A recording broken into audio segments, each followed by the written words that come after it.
मेरे,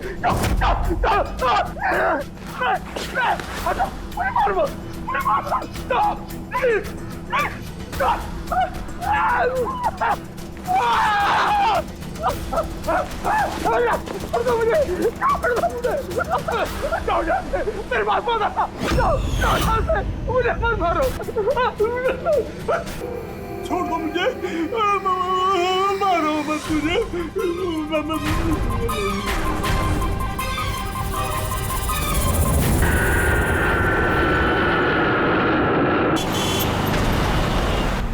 थोड़ा जल्दी चलाओ।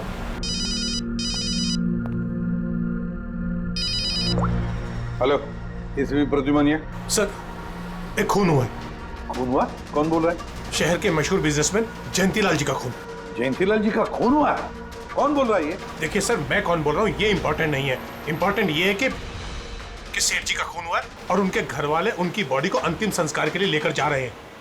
देखिए सर, अगर बॉडी जल गई तो खून ही कभी नहीं पकड़ा जाएगा। अब देरी मत कीजिए प्लीज, जल्द से जल्द जाकर बॉडी जलाने से रोकिए। हेलो, आप कहां से बोल रहे हैं? कौन है आप? Hello, damn it.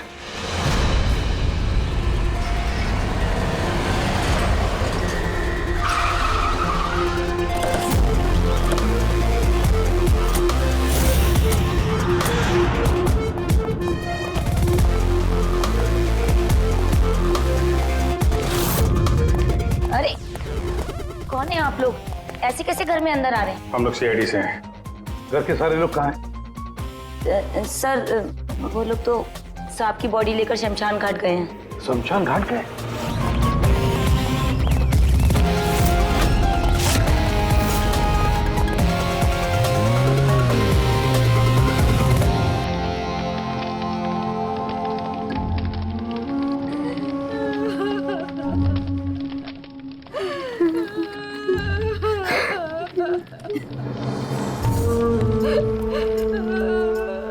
क्या बताऊं मैं, यकीन नहीं हो रहा कि जयंती भाई अब हमारे बीच नहीं है। 15 साल पुरानी दोस्ती थी मेरी। वो तो मेरे बड़े भाई जैसे थे। पता नहीं ये सब कैसे अचानक से हो गया।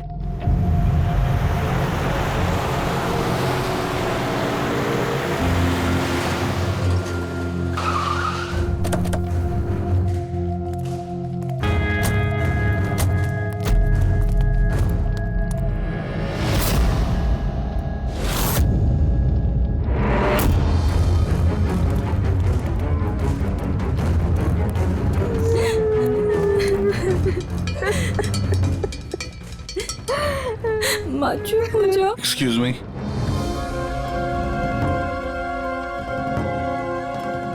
देखिए हम लोग सीआईडी से हैं। हाँ? जयंतीलाल जी के परिवार वालों से मिलना चाहते हैं। मैं जयंतीलाल जी की पत्नी दीपा। दीपा जी, हमें पता है ये सही समय नहीं है पूछताछ करने की, मगर क्या करें, वो जयंतीलाल जी की मौत के बारे में हमें कुछ पूछताछ करनी है। पूछिए, क्या पूछना चाहते हैं आप लोग? आप सुशील जयंती, उनका बड़ा बेटा। सुशील जी, हमें खबर मिली है कि आपके पिता की मौत एक नेचुरल डेथ नहीं थी, उनकी हत्या हुई है। क्या? ये कैसे हो सकता है? I'm डॉक्टर सूरज, मैं जयंतीलाल का फैमिली डॉक्टर हूँ। मैंने ही कल रात उनको चेक करके उन्हें डेथ सर्टिफिकेट दिया था। He died a natural death। ये सही कह रहे हैं। जयंती भाई की मौत सभी घर वालों के सामने ही तो हुई थी, और इतने सालों से मेरा इस परिवार से रिश्ता है, वो लोग झूठ क्यों बोलेंगे? तो आप लोगों ने इतनी जल्दी में बॉडी क्यों जला दी? तो क्या ये भी गुनाह है? इतने महीनों से पिताजी बीमार थे, कितने इलाज किए, कितनी कोशिशें की, नहीं बचे वो। देखिए, हमें इंफॉर्मेशन मिली है कि जयंतीलाल जी की हत्या हुई है। क्या? हमने आपके पड़ोसी से भी पूछा, उन लोगों ने भी कल रात जयंतीलाल जी के चिल्लाने की आवाज सुनी थी। देखिए, पड़ोसियों ने जो कहा वो सही है, लेकिन उनको या आप लोगों को सही बात नहीं पता है। और वो सही बात क्या है? पिछले 3 महीने से डैडी की दिमागी हालत भी ठीक नहीं थी। वो ना सिर्फ लोगों को और बातों को भूलने लगे थे, बल्कि उनको हेल्यूसिनेशन यानी भ्रम हो गया था। गलत सही, सच झूठ का फर्क उनको समझ में नहीं आ रहा था। दौरे पड़ने लगे थे उनको लगने लगा था जैसे उनको कोई मारने वाला है। कल रात भी उनको ऐसा ही दौरा पड़ा था। और इस बार अटैक इतना बड़ा था कि मुझे उन्हें बेहोशी का इंजेक्शन देना पड़ा और 2 घंटे बाद उनकी मौत हो गई। मैं आपको सारी डिटेल्स दे सकता हूँ, उनकी मेडिकल रिपोर्ट्स, मेडिकल हिस्ट्री, दवाइयाँ, सब कुछ दे सकता हूँ मैं आपको। हो गई तसल्ली आपको? अब हम अपना काम कर लें। इतनी जल्दी भी क्या है हेमंत? जरा सच तो सामने आ जाए।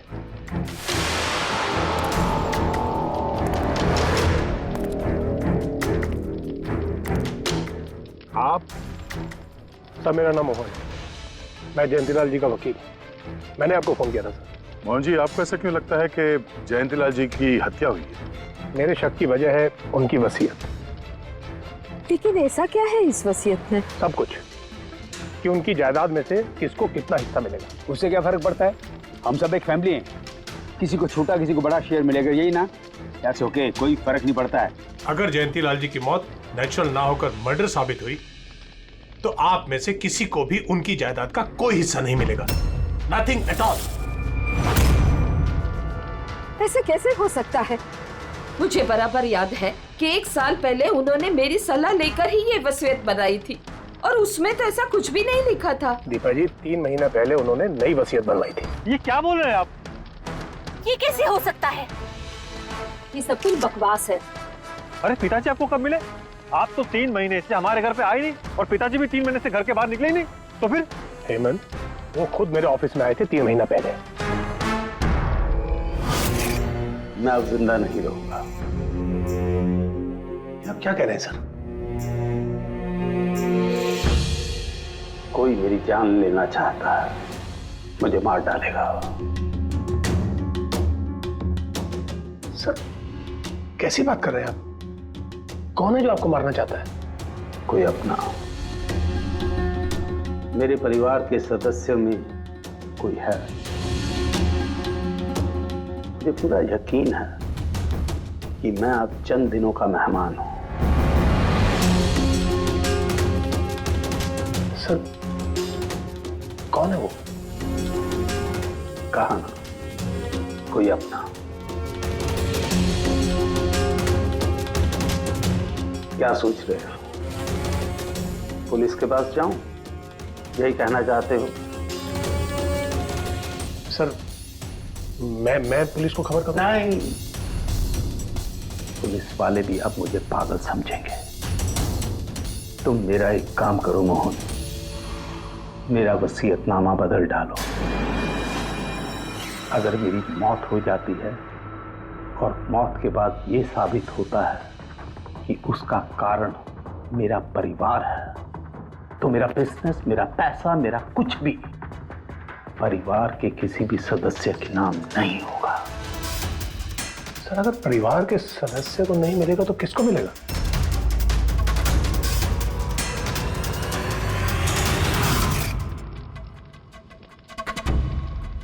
हमें नहीं तो किसे मोहन?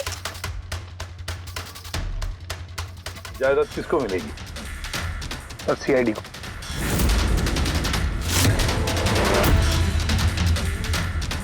क्या बकवास कर रहे हैं आप? जी सर, अगर जयंतीलाल जी की मौत हत्या साबित होती है तो उनकी सारी जायदाद, जो कि लगभग 5000 करोड़ है, वो सीआईडी को और पुलिस वेलफेयर डिपार्टमेंट को मिलेगी। ये क्या मजाक कर रहे हैं आप? ऐसा कैसे हो सकता है? हो सकता है, अगर उनकी मौत हत्या साबित हुई तो। लेकिन उनकी तो हत्या हुई नहीं, हम वहीं तो थे। जो कुछ भी हुआ हमारे सामने हुआ है। उनकी हत्या हुई है या नहीं वो हम पता लगा लेंगे। अरे आप कैसे पता लगाएंगे? बॉडी तो है ही नहीं। बॉडी जल चुकी तो क्या हुआ, राख तो है। जब तक ये केस सुलझती नहीं तब तक जयंतीलाल जी की राख हमारी कस्टडी में रहेगी। अरे लेकिन सॉरी मैम।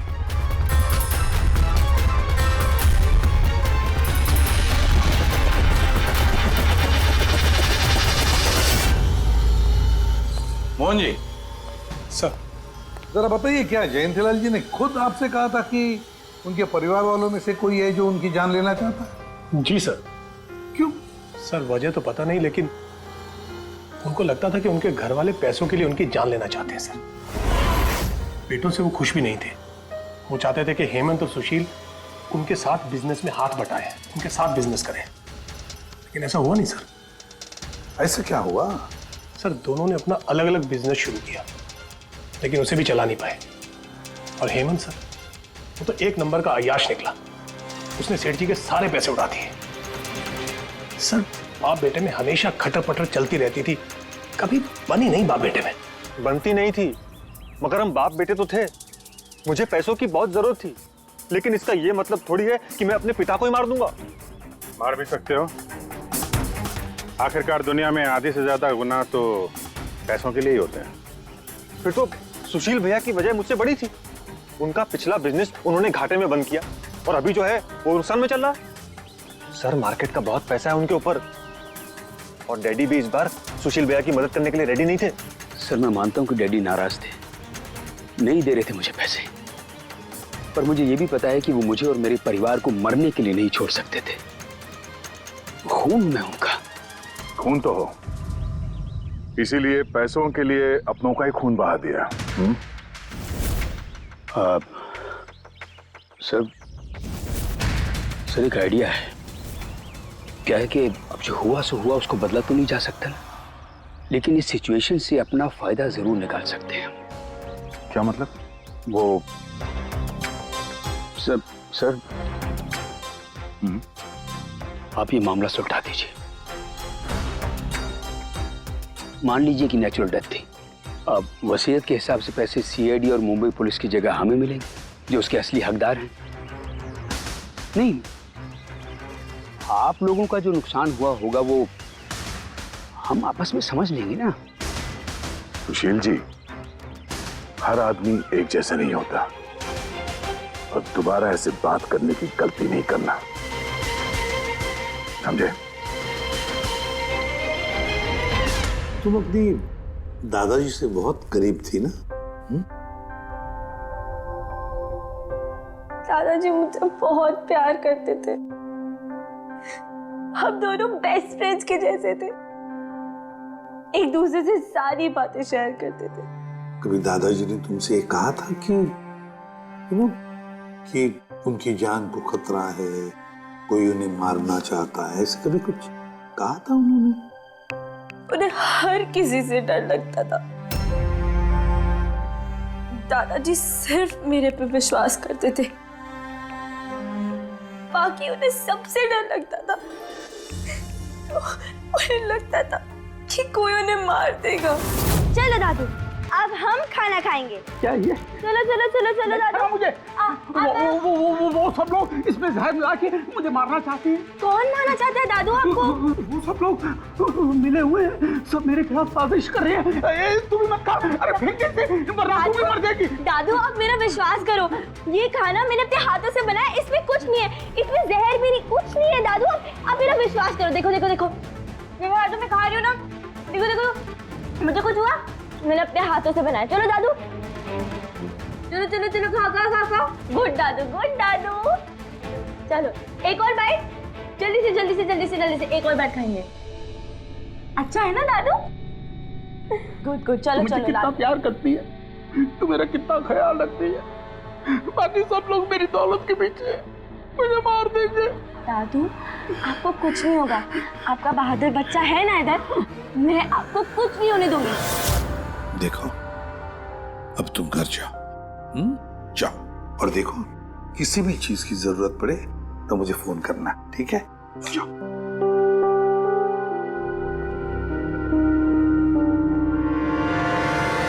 हाँ कौन के बता, क्या निकला राख में से? बॉस, राख में से बड़ी जबरदस्त बात निकली है। हालांकि इस राख ने मुझे कम परेशान नहीं किया, लेकिन मैंने भी इसका मुंह खुलवा ही लिया, है ना? तो फिर बता दे यार। बताता हूं। तारिका। हाँ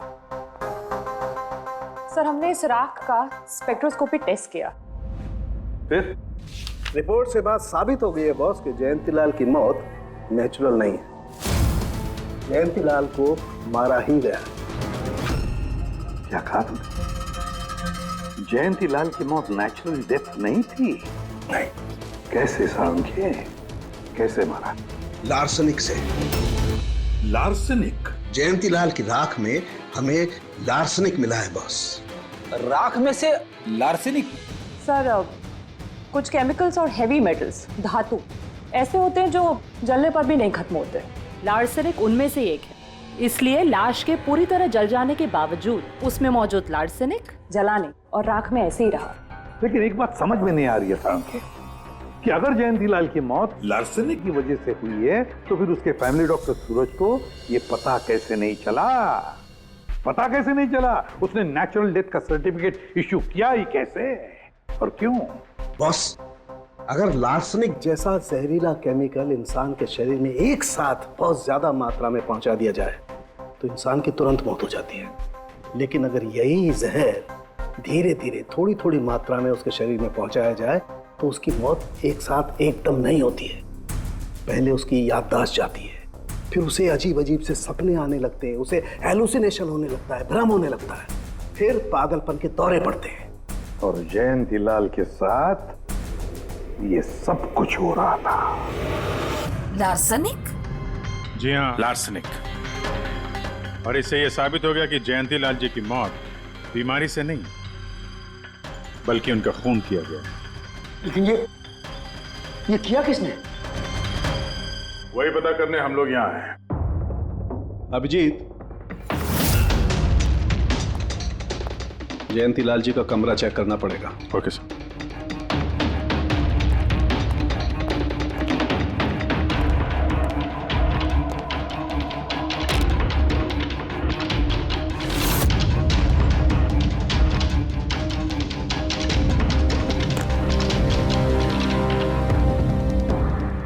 हम पे शक कर रहे हैं? आपने ऐसे सोच भी कैसे लिया? क्या हम लोगों में से कोई ऐसी घिनौनी हरकत कर सकता है? ऐसा कुछ नहीं है माँ, ये सब इनकी चाल है। डैडी की प्रॉपर्टी इन्हें मिल जाए इसके लिए मनगढ़ंत कहानी बना रहे हैं ये लोग। बकवास मत करिए सुशील जी, दोबारा ऐसा बोला ना अंदर डाल दूंगा।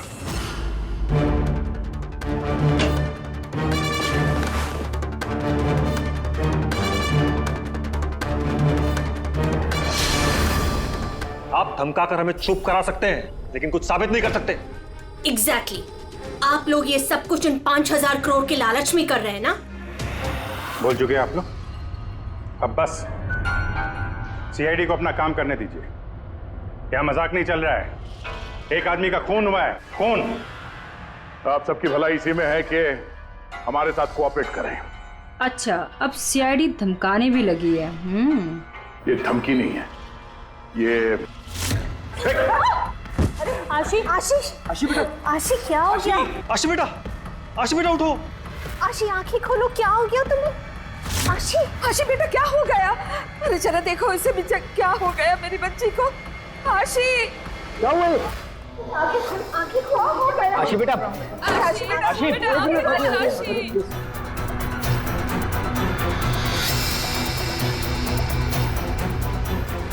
क्या हो गया इसे?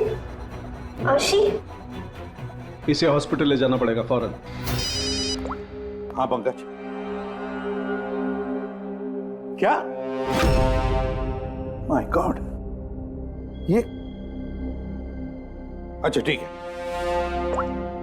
क्या हुआ? ये डॉक्टर सूरज ने आशी के कुछ टेस्ट किए थे, पता चला कि उसके खून में भी लार्सेनिक है। लेकिन सर, लार्सेनिक आशी के खून में पहुंचा कैसे होगा? सर ऐसी कोई कॉमन चीज जो जयंतीलाल जी और आशी दोनों के कांटेक्ट में आई हो? खाना। अब आशी ने बताया था ना कि कुछ दिनों से जयंतीलाल जी का खाना वो खुद टेस्ट कर रही थी। नहीं नहीं बस, खाना नहीं, ये कुछ और है। ये सालों के साथ ये आपको कैसे पता चला? बताता हूं, बस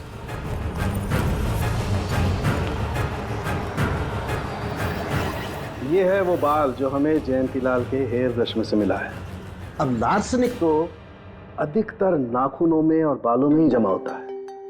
तो जब हमने इस बाल के छोटे छोटे टुकड़े करके एनालिसिस किया तो रिजल्ट आया ये।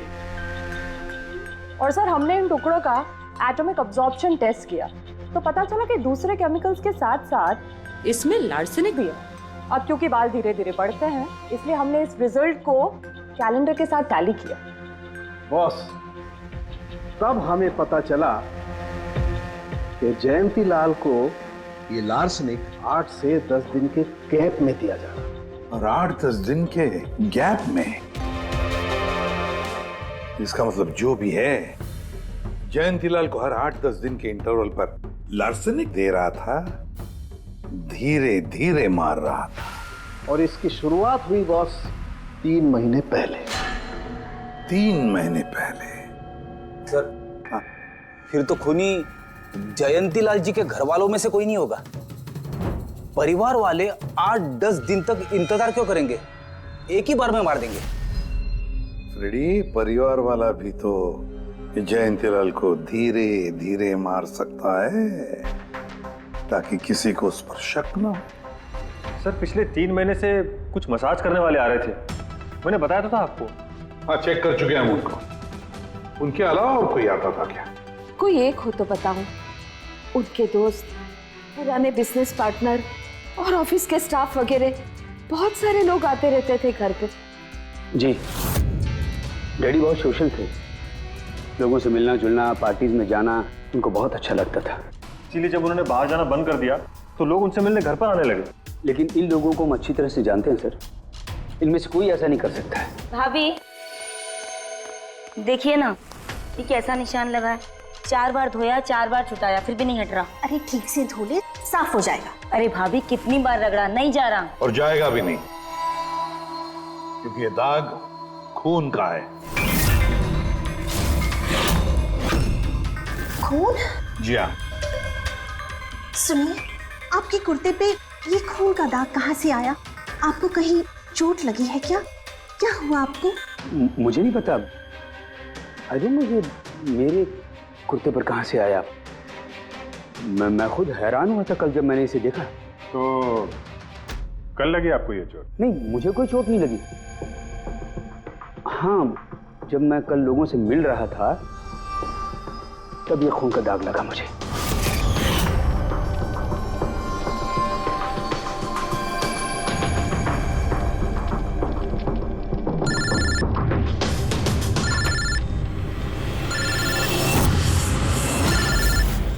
बिना चोट खून के धब्बे, अजीब बात है। वही तो। और कुछ हुआ था कल? कोई खास बात? नहीं सर, और कोई खास बात नहीं। साहब, एक बात अजीब हुई थी। क्या? कल सुबह मुझे गार्डन में कांच के कुछ टूटे हुए टुकड़े मिले थे। कांच के टूटे हुए टुकड़े? तो फिर? साहब, उन टुकड़ों में खून लगा हुआ था। क्या? कांच के टुकड़ों में खून लगा हुआ था? जी। कहाँ पर है वो? अब वो तो मैंने कचरे के डिब्बे में डाल दी। इस कुर्ते पे खून, कांच के टुकड़े पे खून। कहाँ देखे थे वो कांच के टुकड़े तुमने? ये देखिए, यहाँ पर मिले थे मुझे कांच के टुकड़े। यहाँ पर? जी।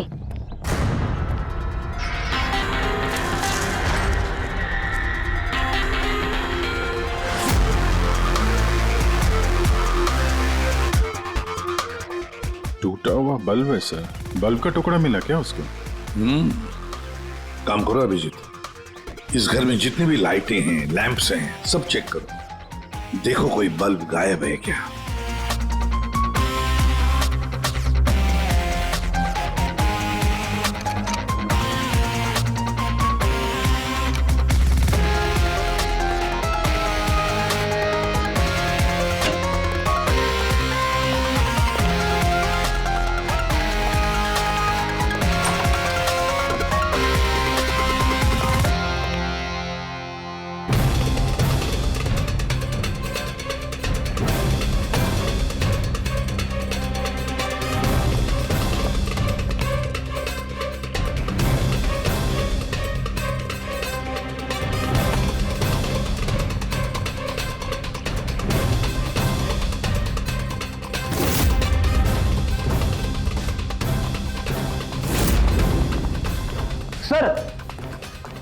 सब जगह देख लिया, कांच का टूटा हुआ सामान कहीं पे भी नहीं है। सर कुछ नहीं मिला।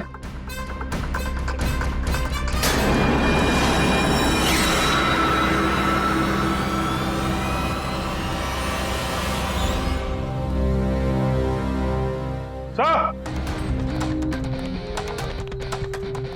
हाँ जी, ये सही, ये देखिए यहाँ का बल्ब गायब है।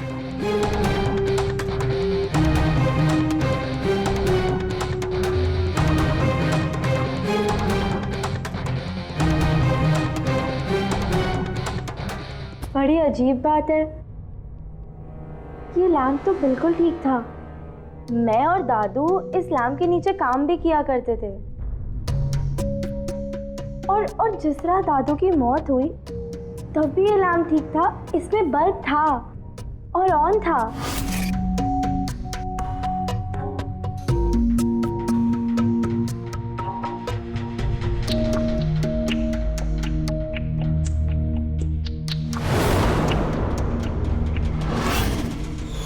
तो फिर इस लैम्प से बल्ब अचानक गायब कैसे हो गया? क्यों कविता? नहीं साहब, मुझे कुछ नहीं मालूम ये बल्ब कैसे गायब हुआ, किसने निकाला, मैं कुछ नहीं जानती। लेकिन सर ये बल्ब कोई गायब करेगा क्यों? सर इस बल्ब का और इस लैम्प का कुछ ना कुछ तो लेना देना है इस केस में।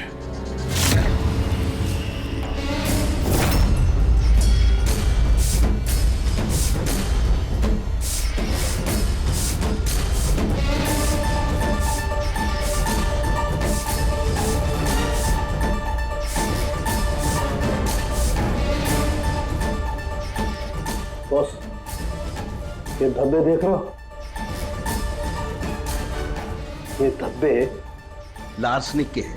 लेकिन ये लार्सनिक के धब्बे पूरे लैंप पर कैसे है? बॉस, हुआ ये होगा, खूनी जयंतीलाल जी के घर पे आता होगा हर 8 या 10 दिन में। नमस्ते साहब, साहब ऊपर है अपने कमरे में।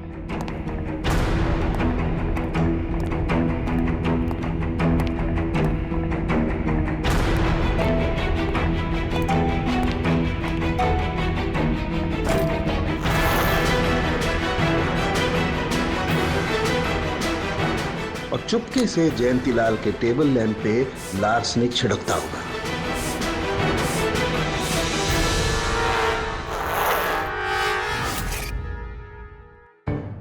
शायद जयंतीलाल जी हमेशा इस टेबल पर बैठ करके काम किया करते थे।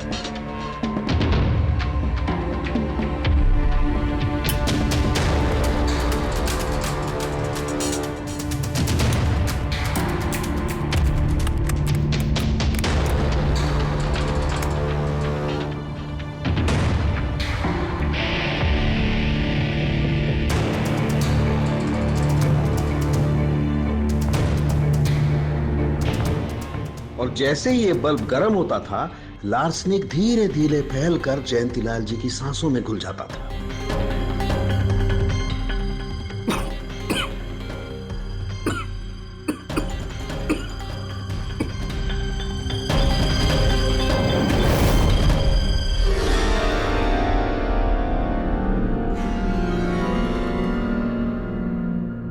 सालू के साथ आशी को लार्सेनिक का इतना असर क्यों नहीं हुआ? उसे लार्सनिक का इतना असर इसलिए नहीं हुआ फ्रेडी, क्योंकि वो यहाँ हमेशा नहीं रहती थी, कभी कभी आती थी अपने दादाजी के पास। यार ये जो भी कोई है, इस जयंतीलाल के और घर वालों के करीब का ही कोई है, इसलिए वो जयंतीलाल की मौत के वक्त यहाँ मौजूद था और मौत होने के बाद में सबूत मिटाने के लिए उसने उस लैंप में से वो बल्ब निकालकर अपने जेब में रख दिया होगा और फिर सभी घर वालों से मिलते वक्त सुशील जी को भी अपने गले लगा लिया। जैसे सुशील को उसने गले लगा लिया, उसके जेब में जो उसने बल्ब छुपा के रखा होगा वो फूट गया, जिसकी वजह से उसके कमर में जख्म भी हुई और उस जख्म से जो लहू निकला, जो खून निकला, वो सुशील के कपड़ों पर आया। मतलब सर खूनी घर वालों में से कोई होगा? नहीं फ्रेडी, घर वाला तो नहीं लगता, और घर वाला होता तो बस जेब में रख के थोड़ी ना घूमता। ये तो कोई ऐसा आदमी है जिसके पास वही एक मौका था सबूत मिटाने का, वो चंद मिनट।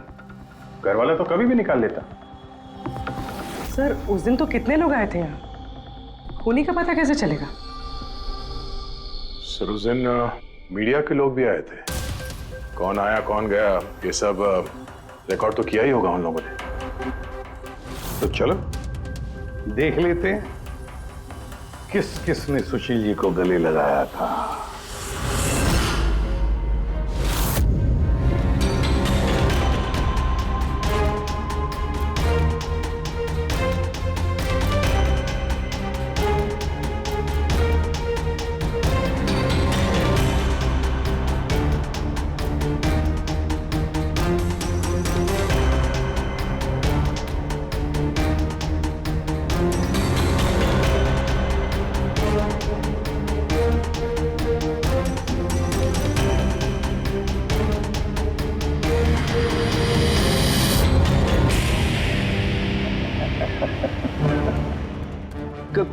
क्या हुआ सर?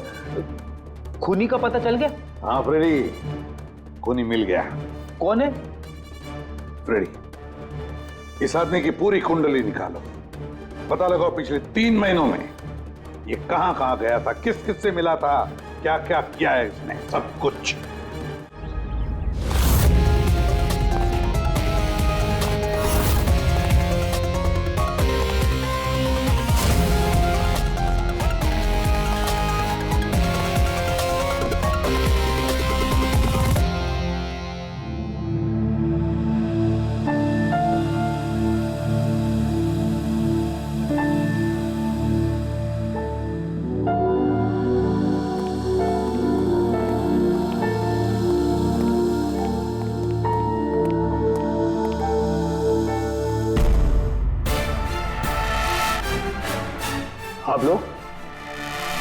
आप लोग फिर यहाँ हैं?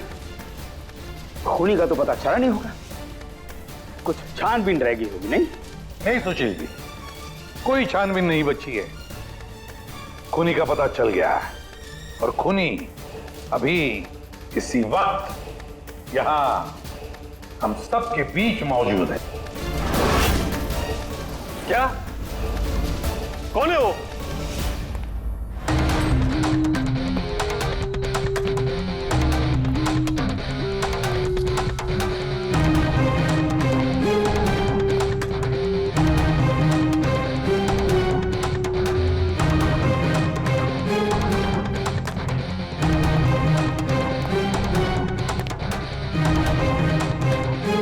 अरविंद जी,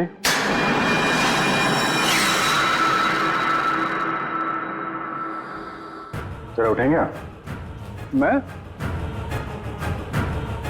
मैंने क्या किया? अरविंद जी, आपने क्या किया इसका तो पता हमने लगा ही लिया। बस अब आपके कारनामे हम आप ही के मुंह से सुनना चाहते हैं। क्या बकवास है ये? आप मुझ पर इल्जाम लगा रहे हैं। आपको क्या लगता है कि मैंने जयंती को मारा? अभिजीत, मौका मिला था, मान जाते तो सबके सामने कपड़े नहीं उतरते। जरा एक कुर्ता उठाना। क्यों? अरे उठाओ सर। क्यों?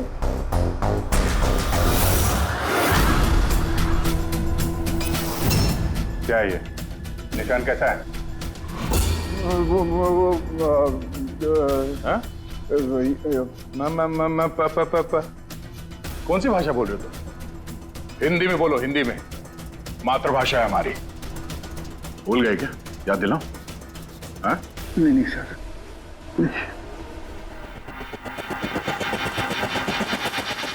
बताता हूँ। नफरत करता था मैं जयंती से। 5 साल पहले हमने एक बिजनेस शुरू किया था। आज ये इतना बड़ा 5000 करोड़ का एम्पायर है ना, वो मेरे मेहनत की कमाई थी। मैंने अपनी जिंदगी की सारी जमा पूंजी इस बिजनेस पे लगाई थी, पर जयंती की नीयत में खोट थी। उसने मुझे धोखा दिया, मुझे मेरी कंपनी से निकाल दिया। तब मैंने सोचा कि जब मौका मिलेगा तो मैं इसका हिसाब चुकता करूंगा। और वो मौका तुम्हें मिला 3 महीने पहले एडवोकेट मोहन के ऑफिस में, जहां पर जयंतीलाल जी भी आए थे और तुमने चुपके से उन दोनों की बातें सुन ली थी। अगर मेरी मौत हो जाती है और मौत के बाद ये साबित होता है कि मेरी किसी ने हत्या की है,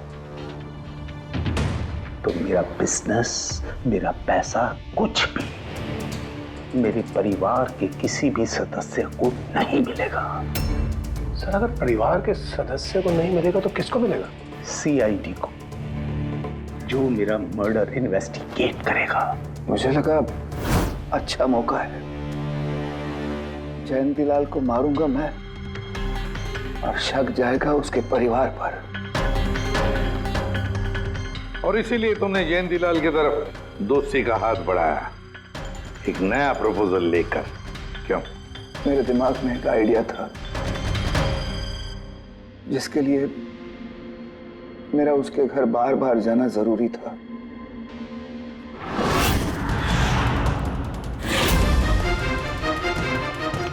साहब ऊपर है अपने कमरे में।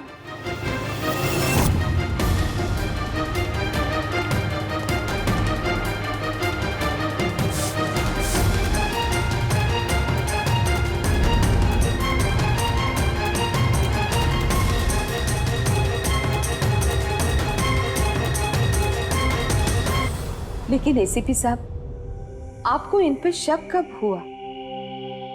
दीपा जी, जयंतीलाल जी की अंत्येष्टि के दिन जो मीडिया कवरेज हुआ था, जो मीडिया वालों ने वीडियो फुटेज लिया था, उसकी मदद से जयंतीलाल जी के अंत्येष्टि के दिन घर के बाहर जो इन्होंने कुर्ता पहना था, शमशान भूमि पर वो कुर्ता बदल दिया गया था, क्योंकि उस पर खून जो लगा हुआ था। क्यों अरविंद जी?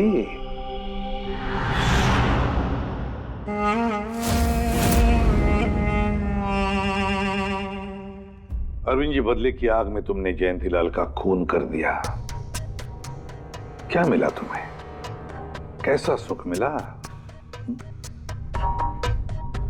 गलत किया तुमने, गलत किया। Ready?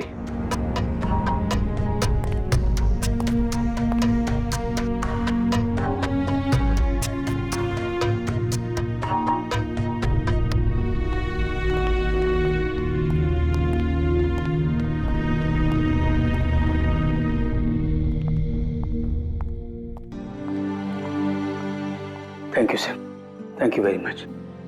And we are sorry, हम लोगों ने आपको काफी बुरा भला कहा। दरअसल हमें लगा कि पैसों के चक्कर में आप हम परिवार वालों को इस केस में कल्प्रिट बनाने की कोशिश कर रहे हैं। नहीं, कोई बात नहीं। एसीपी साहब, मैं मेरे पति की अंतिम इच्छा पूरी करना चाहती हूँ। सीआईडी और पुलिस वेलफेयर फंड में मैं डेफिनेटली डोनेट करूंगी। Thank you very much. Thank you. Thank you so much sir कि आपने मेरे दादू को इंसाफ दिलाया। God bless you.